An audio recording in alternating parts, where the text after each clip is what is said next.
A lot of physician practices are getting bought by hospitals, and they should be moving their IT into the hospital environment. But a lot of these practices, they're feisty. I've got this homegrown system specific to dermatology. You're not touching it. And so the IT department now has shadow IT. They know it's there, but they can't do anything about it. Hello, it's Jacob Hill with GRC Academy. Today I'm here with Mr. Frank Riccardi. Frank, how are you today? I'm doing great, Jacob. Good. Thank you so much for coming on. And folks, if you're enjoying the podcast, please take a moment to like, comment, share, subscribe, review, all the things. Helps me out. Thanks in advance. Frank, tell us about yourself. How'd you get to where you are today? Well, first, Jacob, thank you for giving me the privilege to be on your show. I greatly appreciate it. I have 25 years of experience in the healthcare compliance field, helping organizations implement compliance and privacy programs. And when I say healthcare, I worked for large healthcare organizations that owned hospitals and physician practices and Medicare Advantage programs. And I also worked on very high-profile data breaches and ransomware cyber attacks. And more recently, I wrote a book, Mobilizing the C-Suite, Waging War Against Cyber Attacks, to help C-Suite leaders and board members understand their accountability for data breaches and cybersecurity, and also to give them a little primer on cyber hygiene so that they can implement or help implement an effective cybersecurity program. I myself have been in and around Department of Defense for a long time, so most of my expertise is around NIST, but healthcare is a bit different. Talk to us about that and why it's also a big target. What's different about healthcare is what makes it a big target. So healthcare organizations sit on a pile of very valuable data.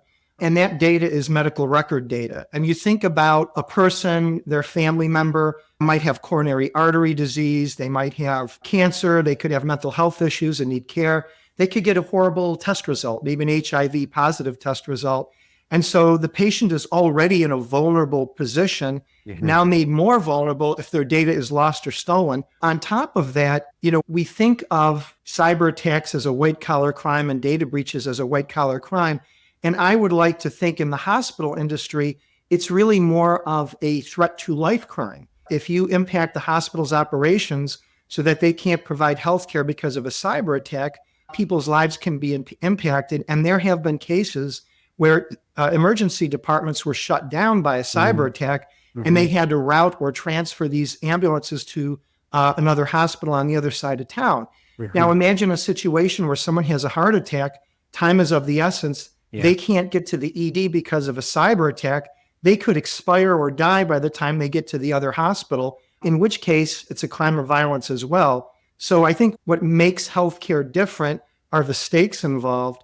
And because of that, cyber criminals realize that the data is more ransom worthy or more blackmail worthy because a hospital CEO is really going to be motivated to maybe pay the ransom because they want to encrypt their network and get their operations running because they're worried about the patients. That's fascinating. And I was at a conference, I think last year, and they were talking about some of the environmentals, right? And the importance of even maintaining a certain temperature and level of humidity in a hospital, because I think it was a higher level of humidity could increase the risk of infection, things like that. Right. So there's a lot of things we don't think about. Me, myself, and I, and others, being in traditional IT or, just that type of environment. Talk to us about some of the other differences between traditional businesses. Well, in addition to a cyber attack being a threat to someone's life, I think that with traditional businesses, everybody is concerned about social engineering and phishing attacks. And most organizations, most cybersecurity folks will tell you your biggest risk in any organization is social engineering, probably 90% of it, followed by not patching your systems, maybe 5 or 10% of that. In healthcare, though, social engineering is a much bigger problem because of the way we train our people to bend over backwards for the patient. Keep in mind that they're trained from, whether you're a doctor, a nurse, a phlebotomist, even the person driving the ambulance goes through a customer service program that's customer service on steroids. We call it patient experience or patient excellence, but we are trained to understand different religions, understand different languages and races. We're trained to understand that we're not just treating the physical component of a person, but their mental and spiritual needs as well. Healthcare workers, they're not naive. They're some of the smartest people on the planet, but they've been trained to bend over backwards for the patient. And it makes them ripe for social engineering attacks. It makes them ripe for phishing attacks. And then the other thing is I don't know any industry that gets more surveys than healthcare workers. We get surveys by IT, by HR, by quality, by patient experience, by philanthropy. We even get surveys outside the organization from clinical research groups.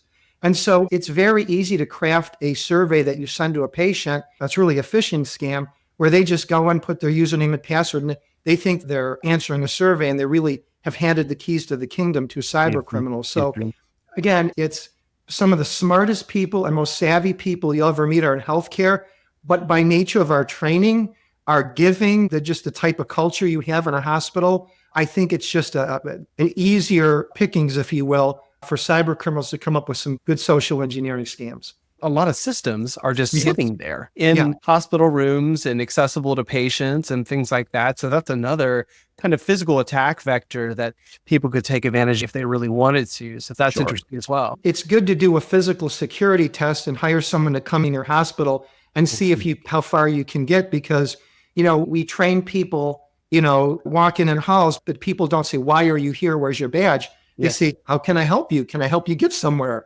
And again, that's just kind of the training, but more and more hospitals are training people, look at your badge, be careful. And so social engineering training, phishing training is vital in the hospital environment. It needs to be consistent, and everybody needs to be involved in it. You need to try to maybe buy some software programs where you can actually phish your employees yourself. And when they get caught, you can deliver education. But the dirty little secret is, no matter what you do, no matter how diligent you are in the anti-phishing training or your cyber awareness campaign, people are human. And as long as there's a squishy gray matter between your ears and not microchips, people are going to make mistakes. And one of the things you have to do is instill a culture of self-reporting. Because if people get phished and they then get fired or terminated, or they get humiliated over it, the next time someone gets phished, they're not going to report it. And reporting a phishing attack is absolutely as critical as repelling a phishing attack. We want our employees to come forward. So it's important to have a just culture environment where we console the person that got phished. We understand you made a mistake. We use this as a teachable moment going forward. And we want people to report and self-report the phishing attacks and social engineering attacks in an environment free of fear. Otherwise, you're doing the cyber criminals' work for them. And you mentioned the issue of ransomware, and also tying right into that is the customer service type environment, and people are there to help, right? Exactly. And so, along with what you were saying about the social engineering aspect, how typically does ransomware come in?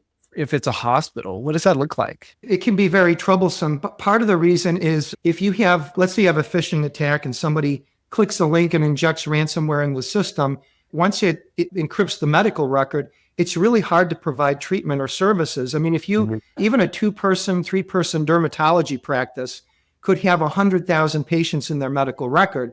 And so what happens is, if it's encrypted and they can't unencrypt it, or they don't have good backups, you don't even know who's coming in to see you. You don't even know how to make appointments. In the dermatology situation, I would worry about somebody that maybe has skin cancer and needs a checkup and doesn't get it. And so what ends up happening is, healthcare delayed isn't just healthcare denied. You can actually affect somebody's life permanently. I mean, you can cause great pain. You can cause, it can make your healthcare a lot worse. People could even die. I just think the stakes are a lot higher. What's your position on paying the bad guys, right? Because there could be a moment where we have to get back up. What do you think hospitals should do, and how should they approach that? Let me give you you should not pay ransomware examples, and then some where you should pay ransomware, because you're really going to need to work with your legal counsel, your CISO, your privacy officer, and have a conversation, because it's not quite that simple as just to pay or not to pay. Sometimes you're going to have to pay. But on the arguments to say, I would not pay ransomware, you have a lot of privacy advocates that believe in deterrence. And they're trying to lobby countries like the United States and other countries to come up with laws that say, thou shalt not ever pay ransom demands. The idea being, if no one ever paid a ransom, then ransomware attacks would dwindle because the profit motive is gone. So if you're in that camp that you believe, for example, we have a policy, we're never going to pay ransom, well, maybe you'll get some deterrence and the cyber criminals will go elsewhere. I'm not in that camp. I think that's a little too ivory tower, but some people really believe that. You may not want to pay the ransom if, let's say you have data that's stolen, healthcare data that's stolen, and the cyber criminals say, give me $1 million ransom in Bitcoin, or I'm posting it to the dark web. Well, I think you're throwing good money after bad, because even if you pay them the ransom, they're still going to post it to the dark web because they're cyber criminals, what they do. Not only are they going to do that, but they're going to use the data anyway to commit more crimes. They're going to monetize it. So once it's lost, that's out there. I don't see any value to paying ransom. Another reason why you may not want to pay ransom is this. Very often, your network's encrypted, and the cyber criminals will say, give me a ransom and I'll send you the decryption key. But what if they send you the decryption key and the decryption key doesn't work? It won't decrypt the data. Why would that happen? And that's because cyber gangs have HR problems just like we do. We have people that leave the organization for new jobs or they retire. Now, with the shadowy cyber games, they might leave because they're in jail. They might leave because they're killed or scared by other cyber criminals. Who knows why? But that person that managed that quote unquote engagement is gone. The new person coming in doesn't have the decryption key. So just because you pay the ransom doesn't mean the decryption key will even work. So you're kind of taking a flyer on it. So those are some reasons why maybe you wouldn't want to pay it. I would also add that the optics are bad from a public relations perspective. When you do pay ransom, the public doesn't like it. The media doesn't like it. Regulators don't like it. They're asking you, why did you have to pay in the first place? What kind of controls were missing that would have repelled the cyber attack? So those are some reasons why you wouldn't pay. Some reasons why you might want to pay ransomware is that maybe you're really concerned about the patients or your customers, and you're so concerned about the impact to the customers, you feel you have to pay. Maybe you feel that you can get your company up and running quicker if you pay the ransom. Maybe you don't have data backups. And if you don't have data backups, maybe you feel you have to pay the ransom. Maybe the amount of ransom is low. I mean, I've seen ransom demands for a couple $1,000s, and maybe you'll say, well, why not take a flyer on it, pay the ransom, and maybe the decryption key will work. So there's a lot of reasons why you might want to get it up and running. I would add one thing, though, that in the United States, there's a department, it's called the Office of Foreign Asset Control. I think it's a sub-department of the Department of Treasury. They have what's called the OFAC terrorist list. And if you're on this list, you can't do any business with these people on the list. But they don't just have terrorists, they have drug lords and they have cyber gangs on it. So if your network is encrypted by a cyber gang that's on that list, you are prohibited from paying the ransom. And if you do, there's fines and penalties. So you really do need to work with your legal counsel and your CISO and your privacy officer to see, can I even pay the ransom? So it's a big ball of wax. I wish it was easy to say, don't pay the ransom or pay the ransom. There's just a lot that goes into it. Do you know if cyber insurance can help pay that ransom? Yes. In fact, I'm a big believer in cyber liability insurance, not only because they'll pay the claim, but you think about how often do you have a really big cyber attack that disrupts the operations? Hopefully never, but maybe once in a while. So you're not going to have experts on the team to know how to manage that. Whereas cyber liability, not only do they pay the claim, but they get you access to industry-leading experts that do this day in and day out. And you want somebody that's negotiating with, a ransom demand from a cyber criminal. You don't want to negotiate that. You want someone to negotiate that on your behalf that does that all the time. You don't want to just bring in your forensic team. You want to bring in a forensic team that's been vetted by your cyber liability company, because they'll be great. And you want to get a privacy coach and you want to get good legal counsel. So it's not just that they pay the claim, it's the expertise that you get, with the cyber liability as well. So I'm a big believer in it. It's hard to get, being harder to get now though. Well, talk to us about some of the lessons learned. How can hospitals avoid that ransomware problem? I would say the biggest thing is really focus hard on cyber hygiene, focus hard on cyber awareness. So your two biggest risks are going to be social engineering and patching. So if you focused all your efforts on that, I think it'll help go a long way. And patching systems is really difficult because healthcare organizations, they're very decentralized. They've got a lot of IT, they've got a lot of systems, they got a lot of software, they got a lot of devices. There's a lot of shadow IT, which we could talk about in a few minutes, but patching is hard because what do you patch? Well, you have to have a really good solid inventory of all of the software and hardware that you own. And then what is a patch? Well, what is, hair on fire mode? I got to patch it today versus stuff that maybe it can wait. So you have to have a good risk assessment to even know. And then the production environment, you've got to test these patches pre-production, because once you get them out there, they could have downstream effects and hurt operations. So it's really hard to do. Your IT department will do it, but it's hard to do. But I would just say if you focused 90% on social engineering, 5 or 10% on patching, that's probably going to get most of the bang for the buck. And then another thing that I've seen in my career is shadow IT. And that is basically hardware or software that the hospital CIO either knows about, but he or she doesn't have the jurisdiction, so can't do anything about it, or doesn't know about. So you don't know it's there, or you can't do anything about it. But a good example, and this is something that has happened, at least I've heard stories about this over the last couple of years, and it's why cyber liability is so hard to get now. You have a lot of physician practices are getting gobbled up and bought by hospitals, and like CVS, I think, bought a big physician group. You have hospitals, you have venture capitalists buying big physician groups. So it's a big thing, but hospitals buy physician practices. And what they should be doing, they should be moving their IT into the hospital environment. But a lot of these practices, they're feisty. And they're like, wait a minute, I'll give you a dermatology example. They're like, we're a specialty. I know you've got Epic. I don't like Epic. I've got this homegrown system specific to dermatology. You're not touching it. And so the IT department now has shadow IT. They know it's there, but they can't do anything about it. Yeah. So is the practice making sure that software is being uploaded so we have patches? Are there good data backups? What do they do if there's a phishing scam? Are they going to report it? It's a real problem. And a lot of cyber liability companies ended up paying claims. And so you end up now getting an application when you get cyber liability, and they're going to ask you about shadow IT. They're going to ask you, do you have multi-factor authentication for your employees? Are you using strong passwords? Basic cyber hygiene. And if you say, yeah, I have MFA, but you don't.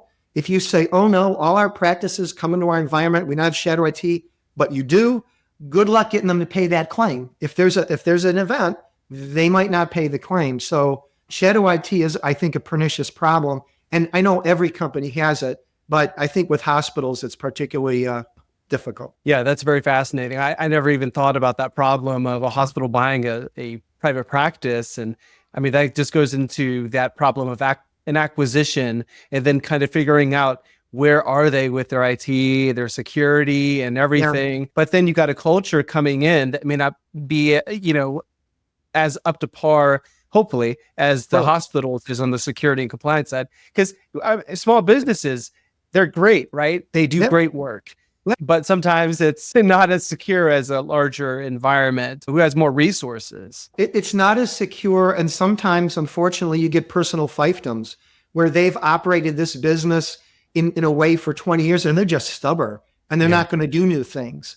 And I'll tell you, if I was a hospital in the C-suite and I bought a physician practice, I would not buy it unless they agreed to move all of their systems going to my IT department. It's just too risky. Hey everyone, Jacob here. Let me tell you about today's sponsor, Vanta. As the number and severity of third-party breaches continues to rise, companies are increasingly vigilant, not just about how they handle their own data, but how their vendors do as well. For security and compliance leaders, this means more security reviews are coming across your desk every day, and valuable time is being wasted on manual security reviews. With Vanta questionnaire automation, security and compliance teams can complete security reviews up to 5 times faster, giving you time back to focus on running your security and compliance programs. Over 8,000 global companies like ZoomInfo, Smart Recruiters, and Noibu use Vanta to save time on security reviews. Visit vanta.com/GRC Academy to learn more about questionnaire automation. That's vanta.com/GRC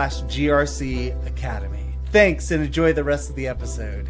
Well, let's talk about the C-suite. Obviously, they're becoming more and more accountable over time. Yeah. Why is that the case? Traditionally, when people said the C-suite, it was 4 people. It was the CEO, the COO, the CFO, and the CIO.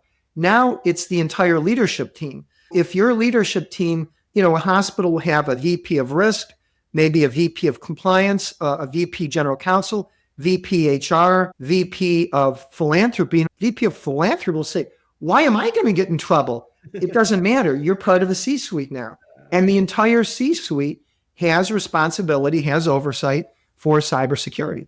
So it's incumbent upon the entire C-suite and the board of trustees to understand the basics of cyber hygiene, basic attack vectors, and understand their level of accountability. I'm going to talk a little bit about an old cyber attack known as the famous Colonial Pipeline cyber attack. And it happened in May of 2021. And it happened at the height of the global pandemic, where people were already fearful and scared and grouchy to begin with. And what happened with Colonial Pipeline is cyber criminals encrypted their billing system. Mm-hmm. But the C-suite leaders there got scared because they thought maybe that it would somehow infect their operational systems or their operational technology in their pipelines. So out of abundance of caution, they shut down the pipeline, just to be careful. And this pipeline was all along the East Coast of the United States. So for a week, people on the East Coast couldn't fill up their SUVs with gas, and it was a real problem. So it was the first time that the American public realized, oh, ransomware, you mean that's not a data breach? You mean ransomware actually can have a physical manifestation in my life? I can't fill up my gas tank. So it was kind of a big part of the American zeitgeist and an aha moment. But even worse, or maybe better, was the congressional hearings that came out where the public learned why the cyber attack happened. And basically what happened is during the pandemic, Colonial Pipeline let their employees work remote. So they set up VPNs, VPN access. And one of the employees left the organization, got a job somewhere else. Well, Colonial Pipeline, what they should have done is they should have closed that old VPN. Most companies, when someone leaves the organization, they terminate their access to systems. It's a traditional internal control. But right. Colonial Pipeline didn't do that. So mistake number one is that VPN still was live. Mistake number two, it's believed that employee took the Colonial Pipeline password and reused it on another online account that somehow got stolen or bought by cyber criminals. So they basically took this reused password, stuffed it into the VPN, and it worked. So it was a basic credential stuffing attack with a reused password. Public says, you mean, why are your employees reusing their passwords? What's going on with that? Isn't there some education program? And then the third thing is that VPN was not protected by multi-factor authentication. Had it been protected by MFA, the cyber criminals would not have had that one-time numeric code, and they wouldn't have been able to get into the network. So three basic internal control failures of basic cyber hygiene allowed that cyber attack to happen, and the public is furious. And to this day, if there's a company and there's a cyber attack and data is encrypted, if part of the reason for that cyber attack happened is a failure of basic cyber hygiene, you weren't using reused passwords, you didn't enable MFA, you didn't encrypt your devices, you didn't have data backups, you name it, the public, they're mad at the cyber criminals, but they're now just as angry as the C-suite leaders as they are at the cyber criminals because they see culpability.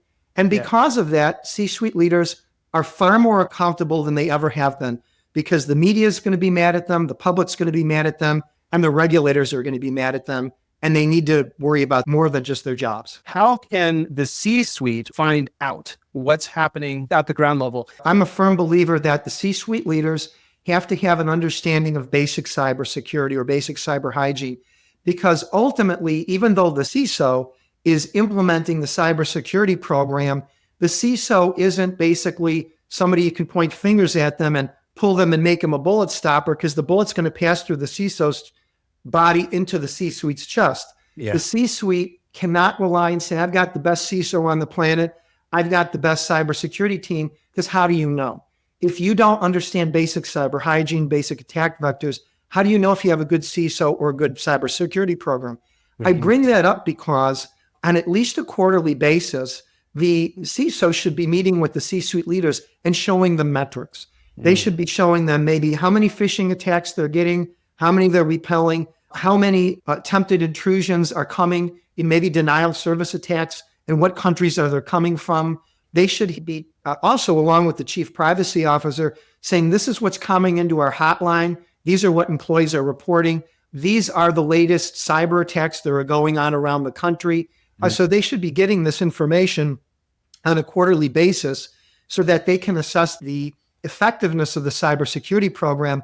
But I have actually had a leader once tell me, well, Frank, I got the best CISO on the planet. I've got a good team. I don't need to know any of this stuff. What do I need to know? And my response was, how do you know?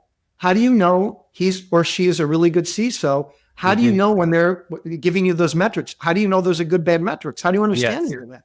How do you model appropriate behavior for your workforce if you're just, cutting it off and saying, I don't have to worry about it. I think I've got good people. I don't understand how a C-suite leader can do their job and make sure an effective cybersecurity program is implemented if they don't understand the basics of phishing or encryption or shadow IT or even offshoring can be a big risk. Not having enough devices, what's going on with their backups. I mean, these are basic cyber hygiene concepts, and you don't have to be a cyber engineer or a CISO to understand them. Anybody can understand them. I mean, if you're smart enough to run a hospital, if you're smart enough to be on a board of trustees, you're smart enough and savvy enough to understand cyber hygiene and these basic attack vectors, how they get in. And if you're not willing to learn that, I just don't see how you can be certain that you have a great cybersecurity program. What are your measures to determine a good, solid CISO? So if you could combine an IT person with a business person, or somebody if you could combine an IT person with a lawyer or a business person that can go up and they give good talks, explain things. If you have somebody that's too engineering or not engaging enough, it's going to be hard. So I guess what I would say, somebody that can geek out with the best of them, and somebody that can have a conversation with somebody from a CEO all the way down to rank and file staff and explain it in an engaging way. So a good IT person and a good business person combined, I think, makes a great CISO. How can they effectively understand what's happening at the ground level and make sure that the reporting that they're receiving is accurate so that they can present an accurate risk picture to the board? I think the first phone call that a new CISO to an organization should make is to the chief compliance officer and the chief privacy officer. Sometimes the chief privacy officer and the compliance officer are one and the same. Sometimes they're separate. But the compliance officer and the privacy officer, they're going to have a hotline or a helpline. And the CISO has to get plugged into that, because I will tell you, I was a chief compliance and privacy officer, and 90% of my finding out about fraud in the organization came from tips, and a lot of it from anonymous tips. It wasn't me going out and my team auditing. When my team did audits, we found stuff, but we didn't find anywhere near the level of things that got reported to us directly in the form of tips. And so the CISO, the CPO, and the chief compliance officer need to sit down together and figure out how they can get that hotline or helpline system-wide and make sure that people are not just reporting compliance issues like Medicare billing stuff and conflicts of interest, but that they know, I think there's a data breach, call the hotline and report it. I think there's a cyber attack or phishing, call the hotline and report it. The other thing you have to be careful of is sometimes a hospital has multiple reporting places. Like somebody thinks there's a cyber attack. Well, I got to report it to compliance, privacy, the CISO or risk management or this. And so you got to try to do your best to let your employees know this is how you report it.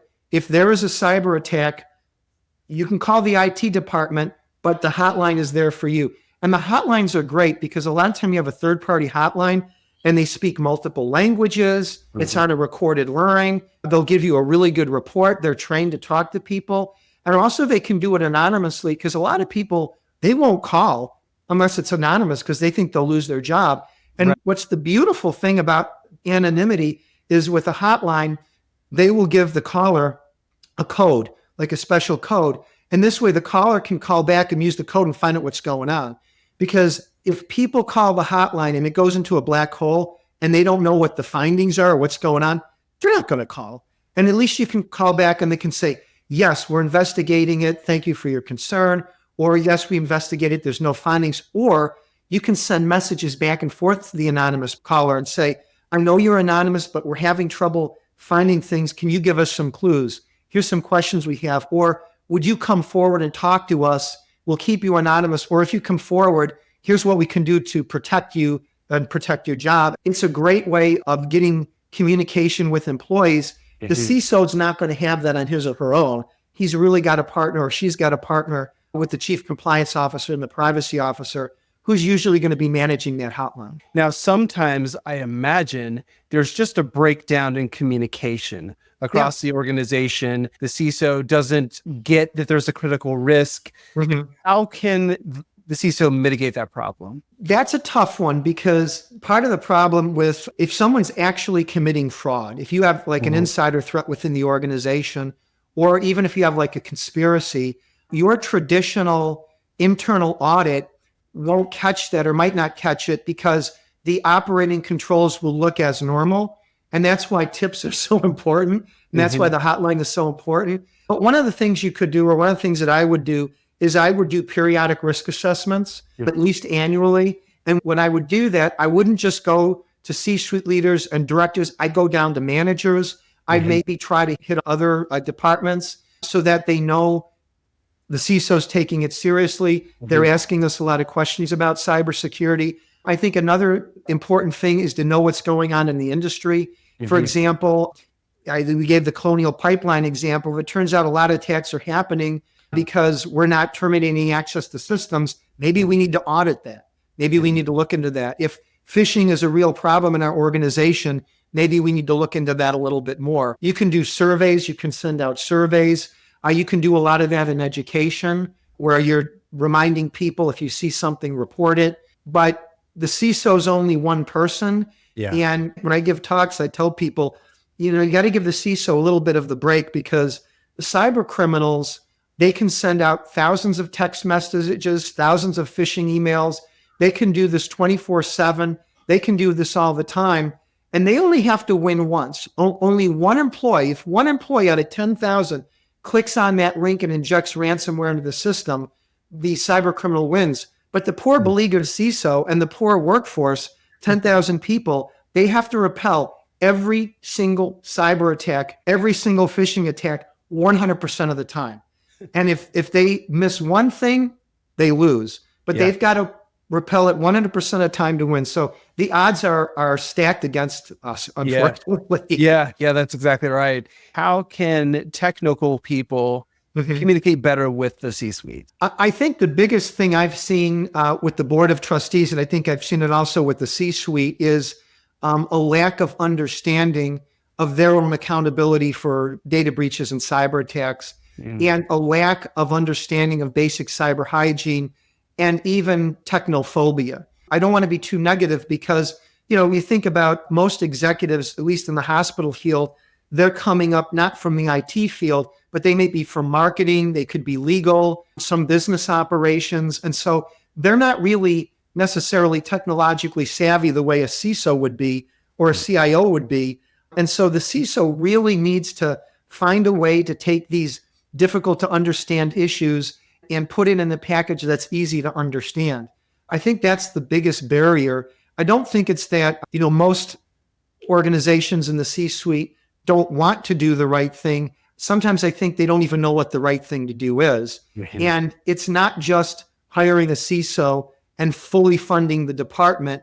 It's understanding what the CISO is doing and why. It's understanding basic cyber hygiene. So when the CISO comes and asks you for something, you can say, yeah, you really need to get that. Like, I know these doctors don't want to come into our network, but I heard your talk about shadow IT and I get it. And I heard your talk about patches and now I get it. And I'm going to talk to them and I'm going to make them come into Epic. They have to do this. And so I will take that bullet for you. There's something I think most C-suite leaders would do if they understood the serious nature of it and they understood some of these terms and some of these themes. But when they don't, when they just leave it to the CISO and the CISO comes every quarter and says everything's great, well, they're happy, but I think their head is in the sand. Well, this has been awesome. I really appreciate your time. Anything else you'd like to leave us with? No, I thank you for the privilege of being on your show. And if any of your viewers want to look me up, I'm on LinkedIn. And if anybody wants to connect with me or follow me, I'd appreciate it. I post frequently. I try to be funny and interesting, engaging. Thanks again for letting me be on your show, Jacob. I appreciate it. You're very welcome. Thank you so much. Hey, folks, hope you enjoyed that. If you want to see more, be sure to subscribe and then check out this video.